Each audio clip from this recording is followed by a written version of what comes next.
Welcome back to the 1090 podcast. I'm here with Clark. Clark, you guys have accents down here, so I don't know if I can get your last name right. Is it Frederickson or Fredericks? Fredericks? Fredericks. Yep. There you go. Because there's an E in there after the D. I don't know what to do with it. There is an E after the D. Clark, thank you so much for having me on your podcast. And now we've turned the turntables on you, and I'm going to interview you. And I don't think it's something that you do very often. So I feel honored that you're willing to talk and share your incredible story. My pleasure. And it's a brutal one, as usual, on the 1090 podcast. Clark was, let's just say it, Clark. Clark was raped as a little kid. So it's going to be a gritty episode. Is that a good word to use? Trauma, revenge, redemption. It's a story for sure. And I don't really relate with your story, what you went through, to be honest. Like, there's not a whole lot of connection there. But Clark, I think one thing I do connect with and have sympathy with, and for someone like you, is I've discovered the power of talking and what that's done for me. But, people like to hear my story. At least in terms of it's motivating and things like that. Like, there's some beauty within it.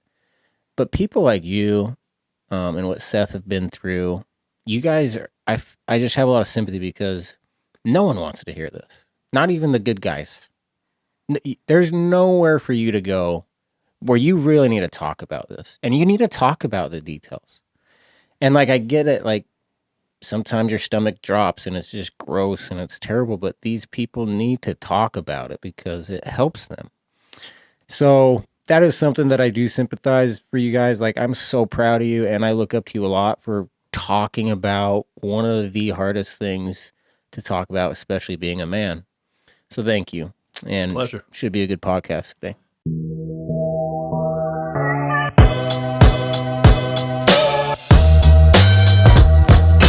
Life's 10% what happens to you and 90% what you're going to do about it.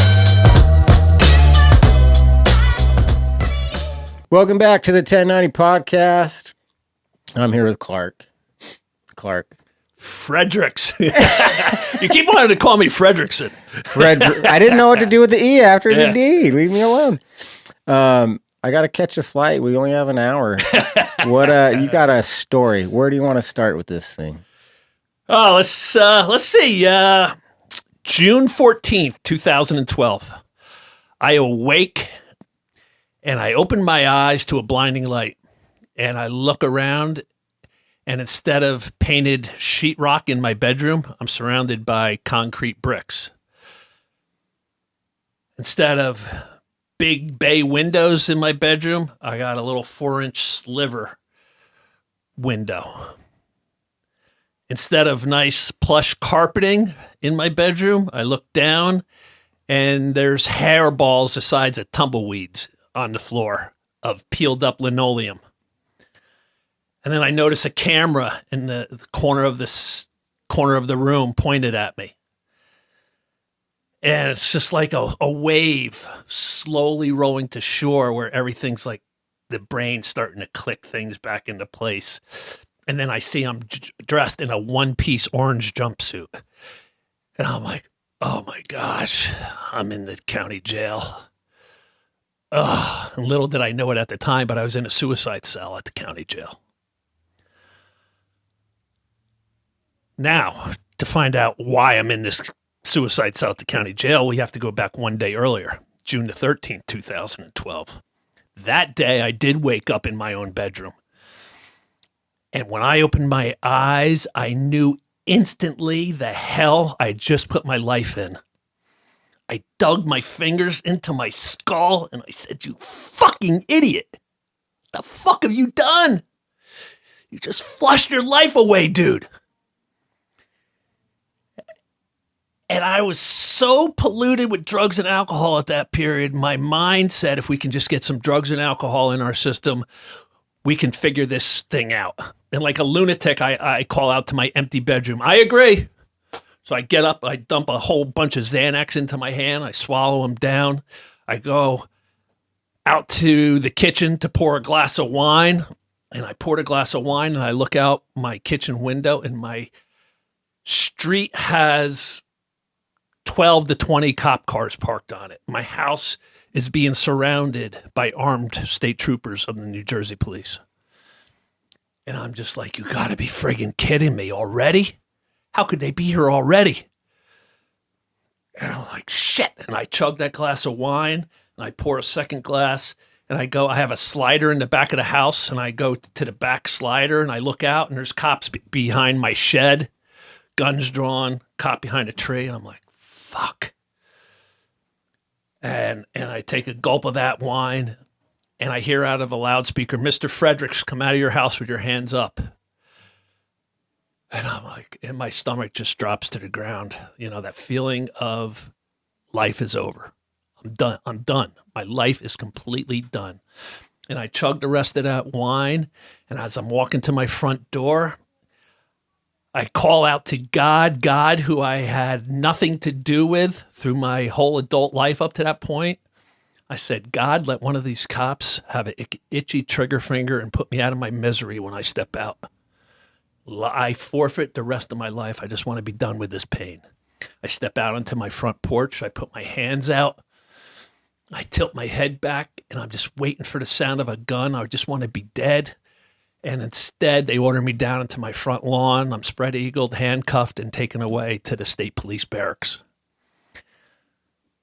How did I get to that point? Let's go back one day earlier, June the 12th. I woke up after a couple hours of sleep. I'd been on a 3-day coke bender.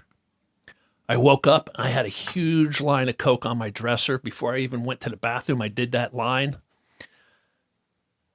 I went to the bathroom. I got a glass of wine. I got back in bed. I put the news on, and it was the start of the Jerry Sandusky molestation trial at Penn State. He was one of the head coaches there. You remember that? Yeah. Yeah, man. Big college football fan, so I remember that for sure. Yeah, and I saw that on the news, and I just started spitting on my bedroom floor and cursing, and I wrapped my arms around myself, hugging myself. And at this point in my life, I was avoiding friends and family and just doing drugs around the clock. And a friend had texted me about going out to lunch that day, and normally I would have just blown him off, but instead I had to get out of that house like I was suffocating, like I could hardly breathe. And I went out, and I spent the rest of the day drinking, snorting little bumps of coke, popping Xanax. That just sounds like it was your day to day. Yeah. It was at this point. How old are you? At that point, I was 46. Okay. Yeah. And how I got into that state, I'll tell you in a minute. Yeah, you're doing like the Quentin Tarantino. I'm taking you backwards, bro. It. No, I like it. It's good. And so I spent the rest of the day out drinking, doing coke, popping Xanax. I see a guy who burned me on a motorcycle deal at an Italian restaurant I stopped at later in the day. And we had words. And I was meeting a friend at my house that night who I had lent money to, and to pay back the money, who's going to power wash and stain the cedar siding on the house. And he was dropping off equipment that night. So I've been out the whole day partying. I meet him.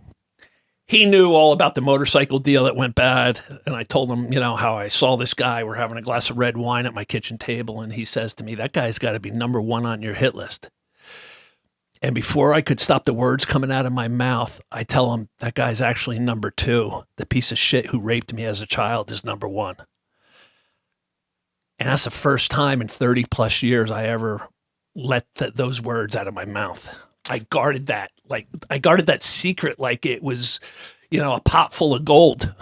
Why didn't you think you could ever talk about it? Statistics say 9 out of 10 children remain silent about their abuse. Only one will speak up. And the trauma back then, my mind thinking it's protecting me, said, we are never, ever, ever going to talk about this. Talking about it is reliving it. and we don't want to relive it. Yeah. And I think in a way that's a justified thought to have. Like there's a part of you that doesn't want to relive it and wants to forget it. And it's trying to help you, but it's just doing it in an unhealthy way. It actually needs to be exposed and talked about. Right. But I think all the parts that we have are trying to help, like the angry part, all those parts are trying to help. They just don't know how to do it. And that's what therapy's for. Like you got to go talk to these parts and let them be heard. Well, the idea of going to therapy over the years, is it just I had zero coping skills. Is it you're a guy? Is that part of it? Like yeah, I man. can't say I was raped like that. But I can't ever say that. I tell people, I'm like, I used to sell drugs to Hell's Angels.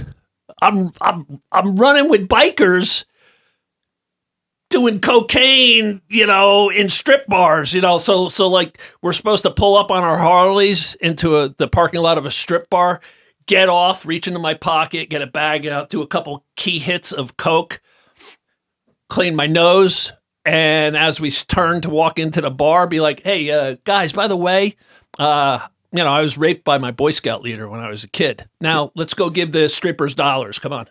No, I relate to this. Like what you're saying is like, when am I supposed to talk about it? Right. Like where, when, who wants to hear it? And it takes on a life of its own. Yeah. Like you develop this persona and who you are.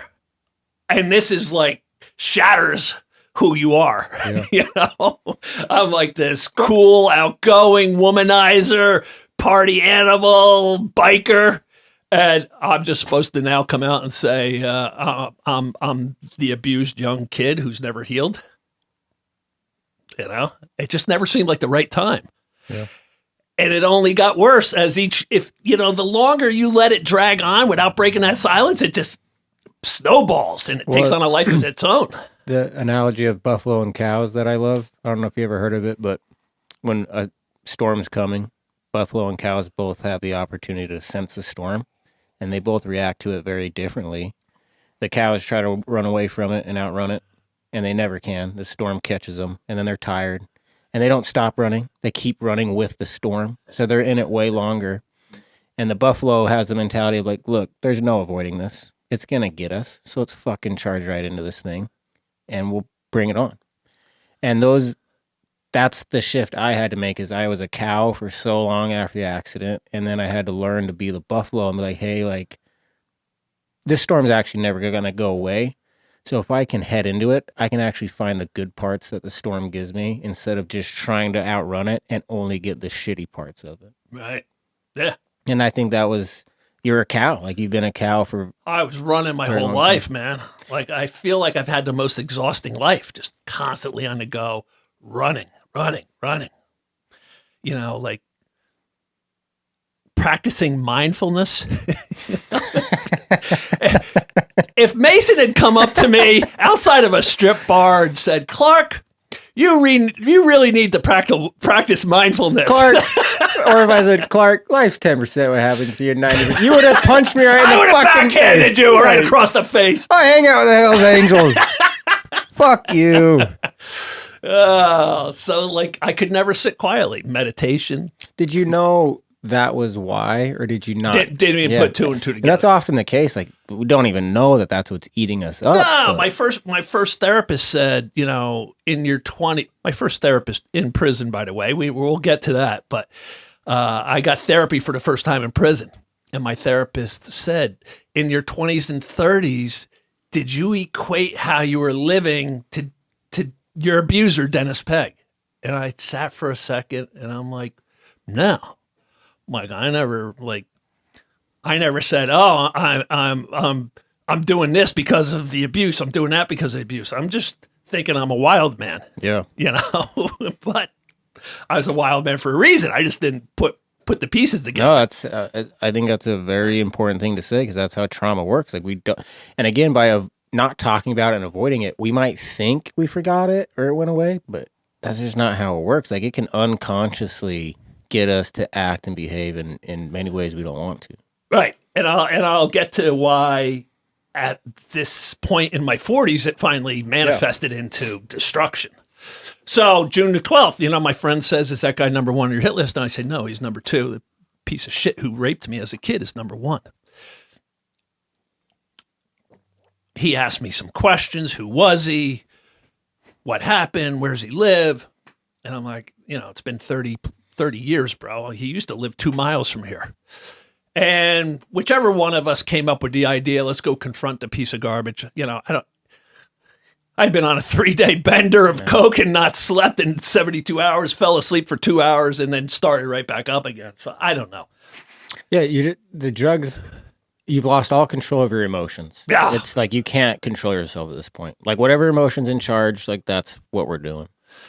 So within 15 minutes of me finally breaking my silence, we're driving in my friend's van to this guy's house. This is incredible. Yeah. 15 minutes. Let's go confront this piece of garbage. He's got a long driveway. We park halfway up the driveway. I'm like, let me go see if he still lives here. I run up the driveway. His front door was open. The storm door was closed. And there he was sitting there watching TV. Not a care in the world. And to me, it looked like the devil sitting in his lair. And I ran back to my friend's van. I said, he's there. And we had brought 2 knives with us. This guy was the firearms instructor for 2 counties. He had been a lieutenant in the sheriff's department for his whole career. And I didn't know, whatever. A knife against a gun ain't going to do anything, but I took it anyway. And as we walked up the driveway, I can feel that panic attack like hitting me of being back at that house for the first time in 30 years. PTSD. Yeah, and it's just like I used to freeze when he would touch me. And I feel like my joints, like my fingers are like locking up on me and you're a little kid again. Yeah, and I'm back under his spell. Yeah. And before I could completely freeze and with a panic attack, I marched up to his front door, ripped it open, broke the hinges, and here it is, 9:30 at night, and a child rape victim of yours has just ripped open your front door, 9:30 at night, and you look over your shoulder casually at me and put up your hand and say, "Hey, how are you?" And to me, that was the worst thing he could have said. Drop to your knees, start praying, and say, "I apologize for what happened here. I always thought you might come back. I'm so sorry. I don't know how I allowed myself to do that. I'm sick, whatever." But we're trying to rationalize an irrational mind. Right. We're trying to predators. They don't have a rational mind, and yet we try to give sense to what they did. Yeah, that's why they are the way they are. Yeah. Yeah. And instead he just says, "Hey, how are you?" And I go, "Hey, how am I, motherfucker? Let me show you how the fuck I am." And I raced across his living room floor, and a violent, ugly, bloody fight ensued. And it was only a couple minutes long.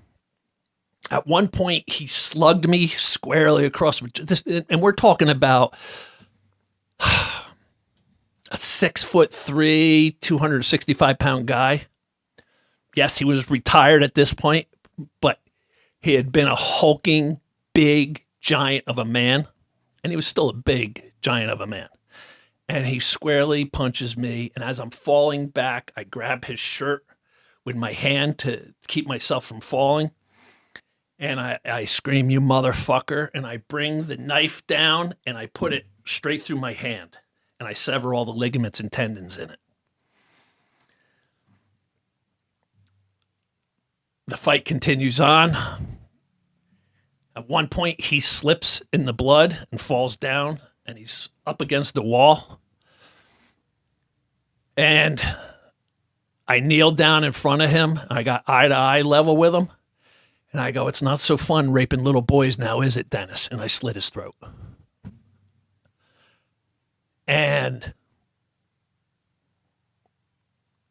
people, when I get to that point in the story, people always say, "Oh, did that release all your problems?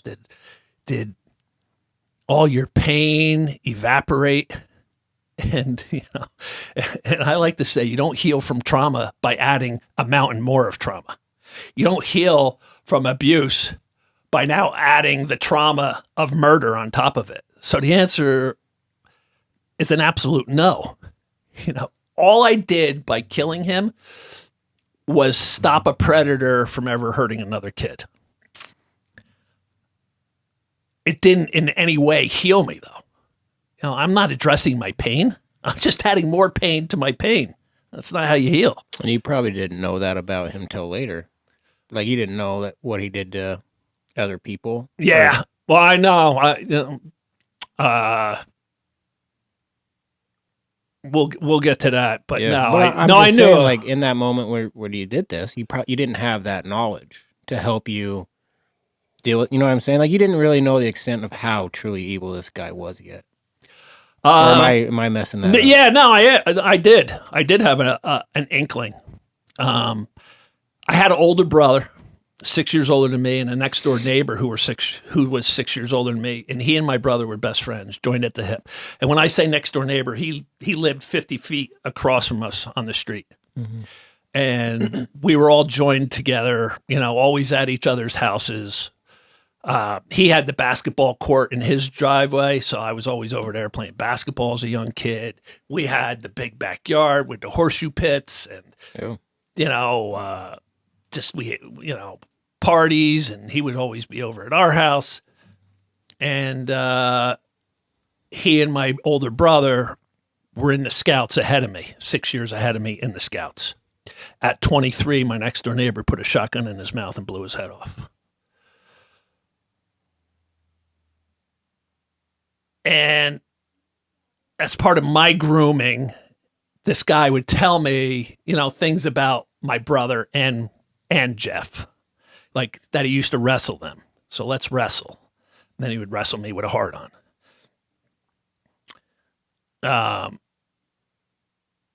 9 years old, he's inviting me into his pickup truck to have a beer with him, and invite me into his pickup truck to show me porno. Hey, I got some porno pics. And he just takes out a wad of Polaroids, the old Polaroid cameras, instant photos. Yeah. And they're all close-ups of penises. And I'm like, this is like what so many of them do, though. Like, this is part of it. It's unbelievable that back in, I grew up in the 70s as a young kid. And it's unbelievable without the internet, they still did, that they found they all used the same MO. Right. No, yeah, they do. It's just like, and he was, everyone trusted him in the community. Your family he's a Boy Scout. Like, and I think, and he's the lieutenant in the sheriff's department. Another good example. Like, and maybe we've mentioned this, it's worth saying again, but like, these pedophiles, it's not a troll underneath the bridge, like you said before we were recording. Like, these are the uncles, the basketball coach, the priest, the Boy Scout leader. These are the police officer. These are they're so good at what they do and manipulating people that we have to be more aware of it. And I'm not sure how else to prevent the problem, but I'm trying. I think that's one thing we can do is talk about it more and try to awareness. That's not the homeless person who's going to grab your kid and rape them. It's going to be someone they know most of the time. Absolutely. They have to. They're methodical. They put time and energy and effort into this. Yeah. Like the state police told me, Dennis Pegg, who was my abuser, he was a professional hunter of children. That was their words. Yeah. If you Google Dennis Pegg obituary, I don't know what his family was thinking, but there's a list of like 25 organizations he was a member of, a lot dealing with kids. And the police are like, this guy's hunting ground. Like, every one of those organizations is just a way for him to get access to children. Yeah. He was a member of Kiwanis. Kiwanis is for the betterment of children in our communities. Like, in this, Predator's a member of Kiwanis. Yeah. He was a member of Boys Town out in Nebraska for, disadvantaged boys. Like seriously? It's like they're trying. Like, if you see me alone with a little boy, it's normal. Like, it's what I do. Don't be worried. And they do so many things to give themselves that perspective have everyone else see them with, I think. And they're very good at it. Yeah. Anyway, back to the story. I just wanted to, I think that's just worth mentioning is Oh, absolutely. the types of people that these people Yeah. They're front and center in Right. society. Yeah. The Olympic coach, Another good one. The doctor for Ohio State, Like playing- Michigan, I think. Hiding in plain sight. Yeah. Or the football coach that we started the story with at Yeah, Penn State. Sandusky. Yeah. Yes, the defensive coach for the Penn State. And he starts a boys camp. And He's trying to help young kid. I'm just how noble of you. And it's shitty because 99% of college coaches, that's actually what they're doing. But then this dude, like, he takes advantage of it. Right. Yeah. Right. If you want a haircut, you go to the barber. If you want a young boy, you start your boys camp. So, so I do the unthinkable, and I murder him, and I was arrested, like I said, the next day. You woke up in the suicide cell. They took me for emergency hand surgery, putting a knife through my hand. And, it's not like they let you recover in a nice recovery room and come out of the anesthesia and let you sip orange juice or anything. It's like as soon as I could open my eyes, boom, I'm in a state trooper car getting dropped off at the jail. So I don't even remember my intake.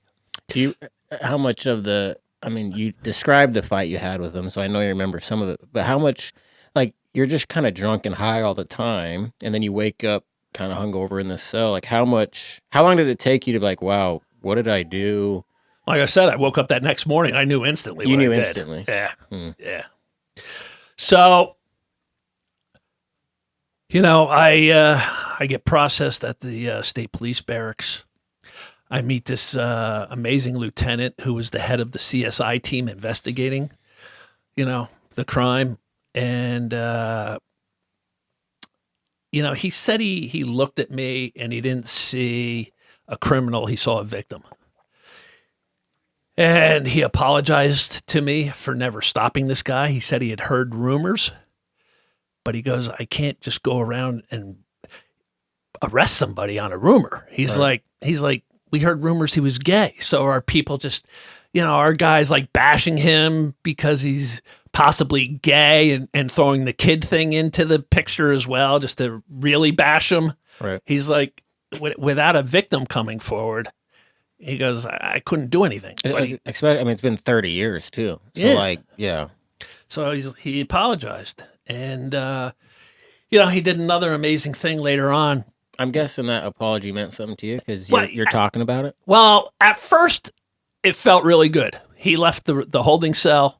I was like, wow, that was someone pretty has cool. sympathy for me in this situation. And then all of a sudden, though, I started fuming. I'm like, these fucks knew? The rumors are all out there, and yet I'm the one who just threw his life away to stop this animal? The guy had a 45-year reign of terror in our little town in Stillwater, New Jersey, just ruining lives. And just, whatever, he's a cop. Let's look the other way. He was a cop? He was a lieutenant in the sheriff's department. So I got really pissed for a while, and then I'm like, whatever, man. It doesn't even matter. My life's over anyway. I just murdered a lieutenant in the sheriff's department. My life's done. And this guy walked back into the holding cell, and he took a look at me, and he said he could just see like a change in my features, that I had mailed it in, and that I'd given up on life. And he said to himself, Clark may have given up on life, but I'm not going to give up on him. And he said, look, bro, listen to me carefully. You're going to get pulled out of this holding cell in a couple minutes and taken into an interrogation room. My own detectives are in there, and the prosecutor's detectives are in there. He goes, I got you dead to rights. But if you go in there and open your mouth, he goes, you could potentially flush the whole rest of your life away. Don't go in there and say a word. Request a lawyer and do not say another word other than I want my lawyer. He goes, do you understand what I'm saying to you? And he asked me that 3 times. I'm like, I got it. This guy literally walked out of the holding cell, told his detectives and the detectives from the prosecutor's office that Fredericks just lawyered up. And they're like, what do you mean he just lawyered up? What'd you say to him in there? He's like, all I told him was he had a right to exercise his Fifth Amendment rights, to remain silent. That's all I said. I like this guy. He had the bigwig attorney in our county on his cell phone, and he took out his cell phone and he dialed this guy, George Daggett, and he said, hey, George, you're representing Clark Fredericks. I have him here at the state police barracks. And he's like, okay, what's it about? He goes, he was just charged with murder, and you're going to represent him. Need you to send over something ASAP. And the guy's like, you got it. And within a couple minutes, a fax came through. I represent Clark Fredericks. Do not interrogate him. Do not talk without me being present. And everything was done. I went into that interrogation room, and they started to question me, and I said, I refuse to say anything without my attorney present. And they said, is this really how you want to handle this, Clark? And I said, yes. And they're like, all right, interview over. And it was done. So I have my surgery. I get dropped off to jail. I spent 3.5 years in the county jail. There's no such thing as a speedy trial. My first year locked up. Now, all right, let me take you back a little on what led me to commit the murder. I'm molested by him, wrestling matches with his hard on, oral sex. At 12, he rapes me. He had what's called a coon dog. Coon dogs have a long, drawn-out howl. And from my cries and screams during the rape, his dog started howling and would not stop. After he finished his deed and cleaned me up like a great guy, he sat me down at his kitchen table. He went and got his dog, and he said, I want to show you, Clark, what will happen to you if you ever open up your mouth about what just occurred. And he started beating his dog in front of me and beating his dog and beating his dog and beating his dog and beating his dog. And I'm screaming, Dennis, stop, stop, stop. And this piece of garbage beats his dog until it's in a heap at my feet. That's why I kept silent. What am I supposed to do after he just says, this is what will happen to you? Rush home and open my mouth? When you're 11, I was 12. You're 12. Yeah. Yeah, like, I'm so sorry, man. Yeah. Just an animal. You know, and people ask me, do I have qualms for taking a life, a human life? And I go, Dennis Pegg was far from human. You can't spend your whole life hunting and raping children and have any humanity. It was like a wild dog I had to put down. Dog with rabies. The show he put on of how good of a guy he was. Right. Like that's psychopathic. He was on the historical society of Stillwater with all the old ladies, and they just thought he was so wonderful. He's such a great guy. Oh, he's just such a beautiful human being. And then he's raping little kids. So I live in silence. My life should have been filled with endless potential. Instead, it went down one dead-end street after another. Drugs, alcohol, sex. You know, I told myself, if I just slept with enough women, I'll feel like a man. I can push that, getting raped down further just by sleeping with a ton of women. And I did that all throughout my 20s. I talked to one, sorry to interrupt, but I talked to one guy that was, excuse me, that was raped, and same thing that you said, he's getting with all these women, and he was trying to prove to himself that he wasn't gay. Is that kind of similar? Like he just I never felt gay. I never felt homosexual over it. I just self-loathing, self-hatred, weak. Why did I freeze when he would touch me? Why? You know, you start seeing things with an adult mind that happened with a 10-year-old mind. Did you ever feel like it was your fault?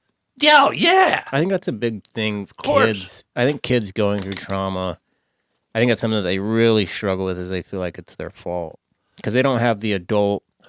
I mean, the brain's not fully developed till you're 26, 27. So these kids, I don't think they get how it's not their fault. And it's weird because I'm an adult and my family died in a car accident 2 hours away from me, and I feel like it's my fault somehow, sometimes. So it's just weird how trauma, like if we think it, because it's all you think about. And when you think about it long enough, somehow it's your fault. Yeah. I'm sorry you felt that way. Yeah. Yeah. Well, you just look back at it and you're like, oh, I could have done so many things different. I could have done that. And my father sat me down multiple times asking me. And that's what like makes me, that's like my only regret in life, you know, is that I couldn't tell him the truth. You know, when he would ask me, I'd say, no, Daddy never touched me. I just couldn't, I just didn't want to deal with it. So, you know, I'm off on life now, you know, and just one vice after another, pleasure seeking, pedal to the metal, never resting. Like I've gone, my sleep habits are so atrocious. Like I just don't get sleep, man. Yeah. And, same here. And part of me didn't want to sleep because I might have a dream about him, and then I don't want to wake up from that. Like, so I just, part of me wanted to sleep, like just sleep, like let's just only sleep, and then another part of me was like, let's never fall asleep. Really fucked up, man. Yeah. And you know, I never knew that abuse victims suffered from PTSD. I've learned that after the fact, but you know, so I go through my life just, you know, gambling addiction to the point of bankruptcy. You know what, you know, every drug under the sun. I started smoking weed 3 months after the rape, 12 years old. I just needed something to like squash the intrusive thoughts that wouldn't stop. It was just like 24/7, just like, so I needed something to calm that down. And, you know, so I turned to weed. And then when I got into high school, alcohol became more readily available. You know, I became a big drinker. And then college, I tried cocaine for the first time and just loved it, Mason. Loved cocaine. My girlfriend hates when I say that. She's like, you're still in love with cocaine. Like, there's a joke. I love this comedian named Louis C.K. and he has a joke. He's like, drugs are so good, they'll ruin your life. That's how good they are. You know the problem with drugs is they freaking work. Yeah. Until they don't work. Yeah. You know, and then you're like too far into it. It's a good escape. Yeah. Sure. And I've never done cocaine, but I mean, I could imagine what it'd be like for But me. yeah, it took away all my insecurities and self-loathing. It made me feel strong and powerful and, you know, just, let's go. And, you know, so, you know, I go through life. I hit my 40s and something triggers PTSD. And I fall into this huge depression, you know, just like that, you know, like the thick mattress, you know, soaking wet, thick blanket, like is over you and you just can't get out from under it. That's good description, actually. That's what like depression's like. You just can't get out from under that. Mm-hmm. And like, I would literally have to talk to myself like a little baby in the mornings to get up. Be like, all right, come on. I'm just lying in bed, like immobile. I'm like, come on, swing one of your legs off the side of the bed. Come on, you can do it. Boom, my one leg goes down. All right, now come on, get the other one down. Boom, the other one goes down. All right, now push yourself up and walk to the bathroom. Come on, you can do it. Stand up, walk to the bathroom, you know, like Frankenstein. And that was literally every morning was starting like that. And not knowing how to deal with this feeling, I turn to what I know to cope, which is substances. So I start filling my coffee mug with alcohol on my way to work instead of coffee. And then I'm just like lumbering through each day, just robotically getting through my day. And my mind says, hey, you know, that cocaine from when we were younger really was wonderful and helped us. We can just do, you know, little bumps here and there through the day to get us through it. And I'm like, yeah, it sounds pretty good. That sounds like something. Yeah. So now I start doing bumps of cocaine. And then I worked in the tire automotive industry, working on backhoe tires and split ring truck tires and loader tires. And like I tweaked my back and I went to a doctor. They gave you pills. Vicodin, baby. First time I ever had a pain pill, and I felt like Superman on these things. Guy gave me 30, and I like woofed them down in a few days. And I called him back up. I'm like, my back's hurting. I'm like, Doc, those things worked wonders. I feel like I'm 17. I could work circles around the guys. And he's like, you're done with those? I'm like, yeah. He's like, that was way too quick. He goes, I'll give you 10 more. That's it. I'm like, to me, that was unacceptable, Mason. Yeah, like you just gave me 30. I knew people who got me coke and stuff. I'm like, so I just started asking for pain pills everywhere. And people are like, yeah, I can get you pain pills. Yeah, I can get you pain pills. And thus kicks off 5-year pain pill addiction. And one thing from the time I got raped at 12 and started smoking weed to now, in my 40s, using alcohol in the morning, using cocaine each day, pain pill addiction now, is that I broke through every barrier I set for my life. So like, we all have the guidelines we want to live within. I couldn't stay within them. And one thing I said I would never, ever, ever do was heroin. And yet when the pain pills got scarce and somebody said, what are you messing with pain pills, man? A little baggie of dope is so much cheaper and so much more effective. You're doing opiates anyway. What the hell's the difference? It's just cheaper, really. Right. Right? And I'm like, yeah, you got a point. Give me the heroin. And I start doing heroin. And it's just like one thing spiraled into another. And now I got no boundaries left in life. And the boundary of committing murder isn't even off the tables now. It's like it's in your realm of possibilities. It's in my realm of possibilities. And I'm living like that, using all those substances. When one day after work, I'm in a deli making a coffee, and in walks my rapist. And by his side is a young boy about the age he raped me at. And that boy's calling him the same nickname he used to insist I call him when I was that kid's age. And I hear him say that nickname. And the guy, my rapist sees me. He's like, hey, Clark. Like, we're best buds. Like, these guys, I don't know what they convince themselves of about what they've done to, like, stay sane. They must just think it's like a mutual loving thing they're doing, you know? But he yells out, hey, Clark, I hear that kid say the nickname I used to have to say.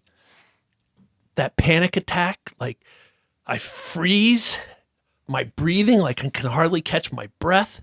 I feel this wave of flush heat like hit me, like I'm going to pass out. And I just leave everything at the coffee island and run right past him. We sort of shoulder bump a little, and he's like, where are you going, Clark? And I get in my truck, and I speed out of there, and I start punching my steering wheel, and I start cursing and spitting on my floor of my truck, and my life fell apart that day.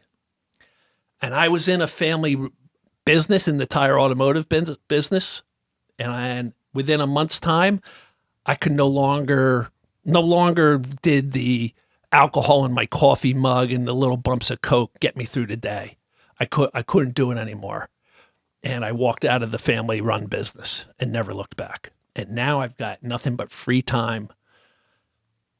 I got my abuser in the forefront of my mind. He's not buried like he was for 30 years. He's right here. And kind of like bringing all this trauma for 30 years with it, like the whole wave of it that you haven't been talking about. It manifests into this monster. Perfect storm almost. Yeah, it doesn't get better it doesn't, like you said, it doesn't diminish as time goes on. Like, yeah. I had a guy I was locked up with. He's like, dude, it was over 30 years. Why now? Well, I'm like, dude, it doesn't get better after 30 years. It gets worse. It gets hard. I was going to say, it gets harder, at least in some ways, for sure. Yeah. And And so now with free time, my abuser in the forefront of my mind, zero coping skills, I just dive headfirst into drugs and alcohol. Instead of buying, a gram of Coke here and there, And then I'm buying an ounce or two a week. How much time goes by from when you see your rapist 30 years later to you telling your friend, actually, that guy's second, the guy who raped me's first? Yeah, like a few months. A few months. Yeah, whatever it was, 6-8 months of just a downward spiral. Because I was going to ask you, like, what made you say that to your buddy? Like, he's second in line, the guy who raped me's number one. And I think it's probably you saw him a couple months. I saw him, right. And yeah. I was so beaten down from the way I was living with drugs and alcohol. We've talked about lack of sleep. I'm going week after week, month after month after seeing my abuser with like getting single digit hours of sleep for the week. You do that long, you start getting pretty batty, dude. Yeah. And so on top of all the drugs and alcohol, basically zero sleep, week after week, month after month. Yeah. All right. So, that week I got 8 hours. All right, that week I had 12 hours. That week I had 7 hours. I went on a big bender for 5 out of 7 days, and slept for 3 hours and then 4 hours. So it was just like that. Just around the clock. Well, I think what you're describing happens to a lot of people. Maybe even those people who take their own lives. I think it's very similar to your story. 30 years have gone by. They haven't talked about it. They're getting older. They're in their 40s, and it starts to boil over. And just like you had this bad moment and you go over and kill this guy, some people, they kill themselves. Or exactly. It just and you don't know why. Yeah, and it just boils over and you're done. Like, you've lost. You've waited so long that you've lost. And I could have easily died of a drug overdose. Yeah. Like, how I didn't, God bless, that's all I can say is, and people would have been like, what, why did Clark OD? Like, what was he thinking? You would have died. Man, how many people die of drug overdose and we don't even know? Exactly. And that was probably fucking it. My therapists have said 2 out of 3 people in substance abuse centers have been abused.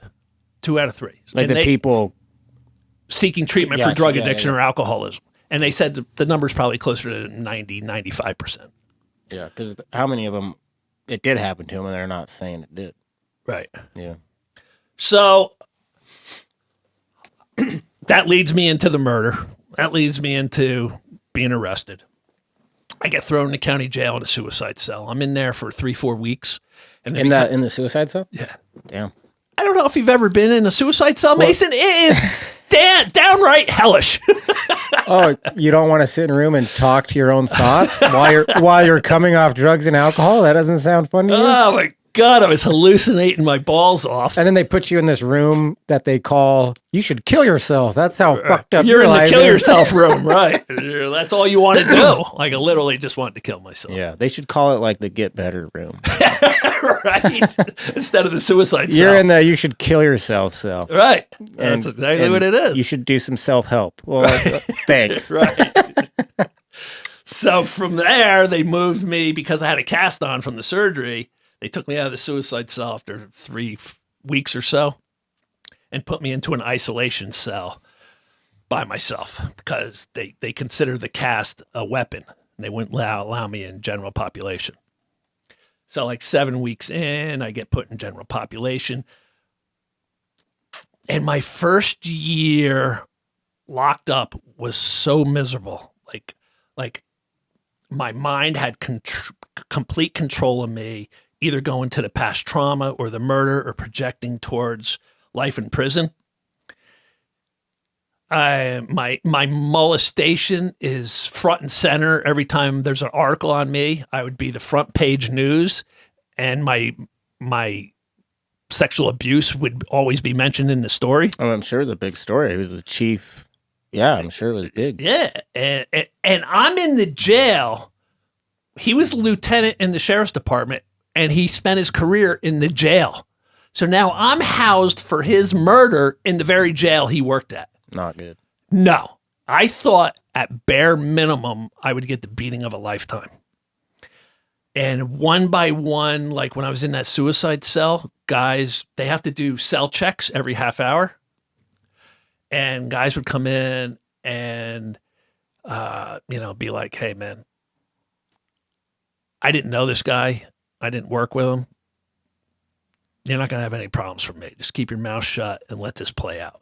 Next guy would come in, be like, dude, don't talk to anybody in here. You just got to let things play out. Just keep quiet, keep your head up. A friend of mine, he was the son-in-law of a girl I dated. He was a jail guard. And he came in, days later, and he's like, my man, how are you? I'm like, are you kidding me, bro? He's like, sorry, dude. He's like, do you know what's going on in the community? I'm like, do they view me as a monster? He goes, fuck no. He's like, Dennis Pegg was the monster. He's like, everybody wants to know why he was still walking the streets. He goes, somebody started a Free Clark campaign. And he goes, and they're selling bumper stickers and T-shirts and hats. He goes, there's bumper stickers everywhere with Free Clark on them. And this is like a week into my arrest. And I'm like, really? He's like, yeah. He's like, you gotta hang in there, man. Just keep your head up. I'm like, wow. all right. Wow. So the community rallied around me immediately. And I'm sure that gave you a lot of hope to keep going, maybe, or did you just feel no, I'm so down Yeah. and insulated in there. People are coming in for visits and telling me, and I'm just like, yeah, whatever, you feel bad for killing the guy? Like, was that part of it? At that time? Yeah. No, it wasn't. It's just like my life's over. Like So the why- thought of life in prison. Why'd you say at that time? Was there a different time where maybe you did? No, I didn't know if you're asking me now if I feel bad for killing him. How about any time ever? No, I don't feel bad for killing him. Good answer. Should I have done what I did? No. As I said earlier, it didn't heal me. It should never have come to that, though. You can't have a predator in plain sight raping children for 45 years and nobody does anything. Yeah. That can't be allowed in society. Just because he wore a badge? Just because he was on the Audubon Society? Just because he was a member of Kiwanis? Just because he was a member of Boys Town? Just because he's a member of the Historical Society? And on and on and on and on? You're going to give him a free pass? Bullshit. No. Somebody had to stop him. Yeah. But it shouldn't have been a victim. It should have been stopped way earlier. No, I love that answer is don't feel bad for killing him, but not what I should. I think that is an honest answer and a good answer. Yeah. Like I said, I've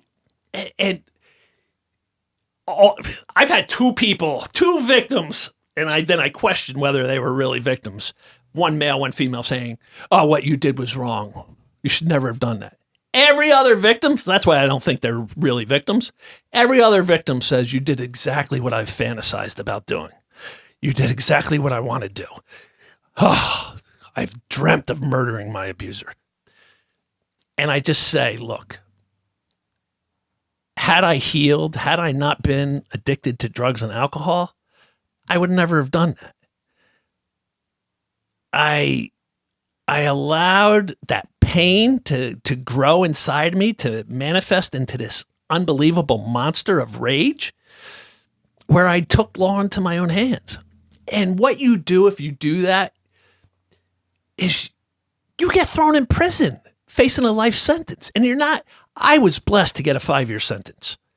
You're not going to get that. So as I sat in that jail facing life, and I had that hanging over my head for 3 straight years. Like you thought you're going to be in there till you die. Till I die. Yeah, And I thought, ugh, this fucking prick is going to win. He's going to control me from 6 years old when he first touched me to my grave because I allowed him to continue to control me, and now I'm going to die in prison. And I thought, what an idiot that I allowed that to happen. I allowed him to control me. That's what you can't do. You can't allow these animals to control you through your thoughts. And it's like we can overcome our thoughts. it's kind of like he he ruined your whole world that day he raped you, but then he also is still ruining your world 30 years later by just what he did to you, and you have to relive it because you haven't been able to talk about it and process it. So it's a life sentence what he's done to you, and that pain's never going to go away. You can talk about it. We have scars on our soul. Yeah, that's always going to be there. That's going to be with, and I view my life the same way. My trauma is a life sentence, and so what's in my power is what am I going to do with it? And that's what you've had to discover is like, okay, this is the hand I've been dealt now. Where are we going from here? What am I going to do about it? Quick question. What kept you going from the time I'm in here for the rest of my life to the time of, hey, actually, you're not, you're going to get 5 years? What kept you going, man? Yeah. Well, that first year, which was complete hell, I put on 65 pounds of weight my first year locked up. Like good, like muscle weight? No. Like you're getting fat? Fat. I don't know if you're getting like shredded and no. That came later. Like doing, you're a fit guy now. I just sat in my cell eating junk food. Well, why not? And that was my coping mechanism. And my lawyer came in for a visit, around the 1 year mark, and I went into the little room to meet him. And he goes, holy hell, Clark, you're a fat fuck. I got sent by the nurse outside the jail to a cardiac specialist because my legs were so swollen with edema that she thought I had open heart surgery as a young boy. She thought my heart was failing. And she's like, nobody wanted me to die on their watch with what was going on. So she sent me to a cardiologist, and he's like, yeah, you're fine. You're just a fat fuck, So that was my first year, and I had an internal voice talk to me one day. I called out to God, which I had nothing to do with since 12, and I said, God, you either got to help me kill myself or heal myself. I can't go on like this. And I heard an internal voice say, pick up a book and read. And people from all over the country were sending me books. Like Mike Case was national news, and then it was international news. And I looked, and I saw the little smallest book there was, and it was Viktor Frankl's Man's Search for Meaning. You picked up the right book, my friend. And in there was that line, when you are faced with a situation you cannot change, you are challenged to change yourself. I love that quote. And I'm like, wow, my situation ain't going to change anytime soon. I got to change myself. And from that book, that lit a fire in me. Then I read a book on mindfulness, that mindfulness thing. And when I was a biker, I would have slapped you for. I read a book called The Power of Now by Eckhart Tolle. Yeah. And it was about taking back control of your thoughts, which is exactly what I needed to read in there.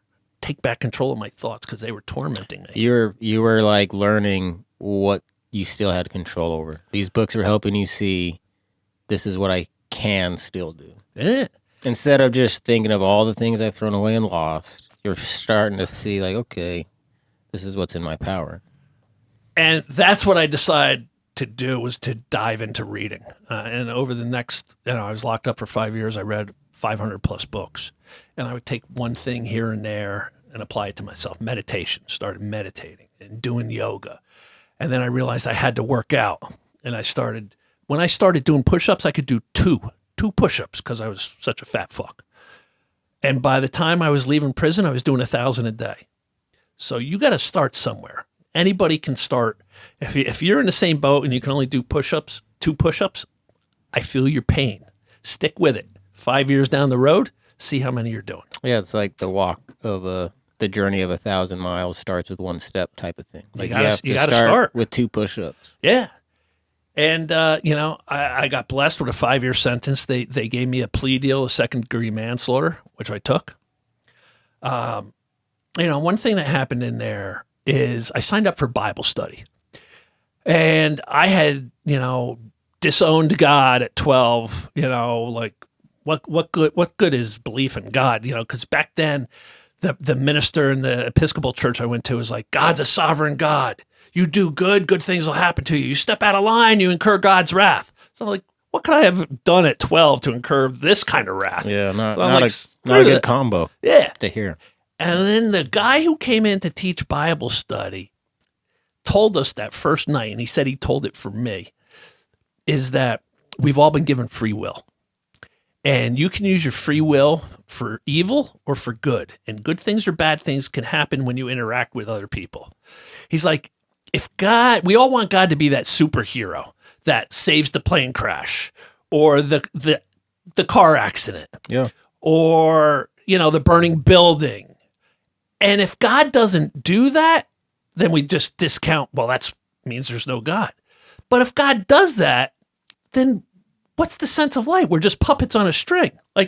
And God's like, okay, this little puppet's facing a plane crash. Let me go save that. And this little puppet's facing this. Let me go save that. So life becomes meaningless that way.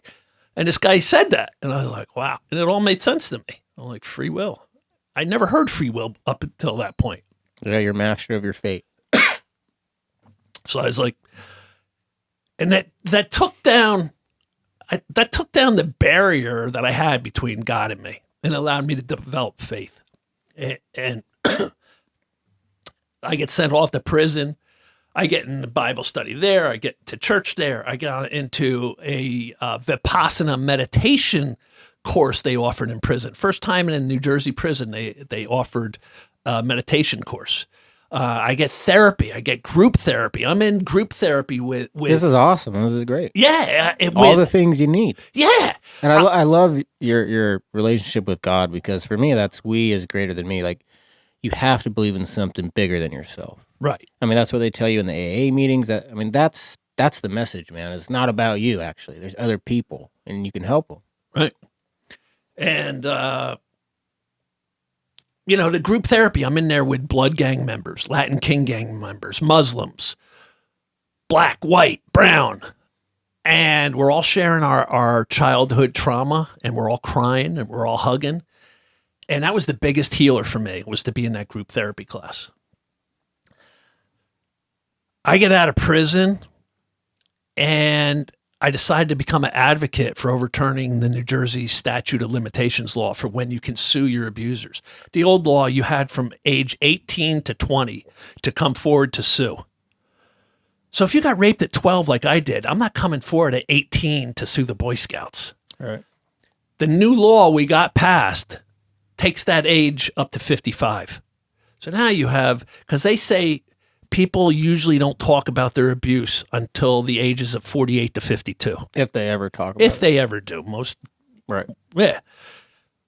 So we got the new law passed up to age 55. And then I was on the Tamron Hall daytime talk show. And from being on that, I had a firm out of LA see me on there and offer me a speaking gig to represent me as a speaker. Wow. And this is at the start of 2020. And I quit my job as a chef, and I have speeches lined up from March through July. And before I even get going, COVID hits and shuts that down. And it actually drove that firm into bankruptcy, out of business. Oh, wow. But I was also going around my area, speaking at every rehab center I could, speaking at off-Broadway plays based on molestation, speaking at churches, speaking at high schools, speaking at universities. In 2019, I organized a charity event. I sold it out in a week. I raised over $10,000 that I donated to, substance abuse center, a center that treats abused children, and a center that treats domestic violence abuse. That's awesome. Yeah, and I didn't even know what I was doing. I'm just like, all right, let's give it a shot. Well, I know what you're doing. You're making a lot of good things happen from a terrible thing. That's exactly what I was doing. And then I just things kept going, and I just I got to give back. So I started a podcast, Free Like Me, because I want people to come on, speak their truth, and be free like me. Yeah, way to set the example. Yeah, I've got a multi-episode documentary in the books. With Netflix, is that what I heard? It's being shopped to them. That's exciting, they haven't man. picked it up yet, so we'll see what happens. I signed a book deal with Simon & Schuster. So the books in final edits right now will probably be out 2025, Wow. spring of 2025. And just every single day, Mason, I'm answering private messages on one social media site or another from victims or from people who've experienced trauma. Like you learn that you're not alone. Yeah. And it gives me meaning and purpose, like, just to help the next person, to find their path. I love you, man. I don't even know what to say. That's awesome. What you're doing with your 90% after a brutal 10%. Yeah. And I hate to be like the Game of Thrones and just rush the end of this and make it terrible, but I do got to get going. I do want to end with your top 3 favorite movies. Is there anything else you want to say though before we get to your movies? Anything else you want to get off your chest or tell? No, if people want to search me out, it's just my name, Clark. I'll have Fredericks. We'll have Ryan put all your info in. Yeah. So people. I don't have any Yeah. quirky names. It's just Clark Fredericks on every social media site. And the podcast is Free Like Me. I love it. Top 3 favorite movies. Christian Slater movie, True Romance. That's a good one. I absolutely loved that movie. The Shining was a crusher. Where's Johnny? Or Here's Johnny? Here's Johnny. One more. Let's go with the Alien franchise. I love those movies. Ooh, that scene where he pops out of the stomach. Oh, that's great. It's one of the all-time. Yeah, that's awesome. That's cinema right there. That was great. Clark, you're the man. I wish you nothing but the best. And life's 10% what happens to you and 90% what you're going to do about it.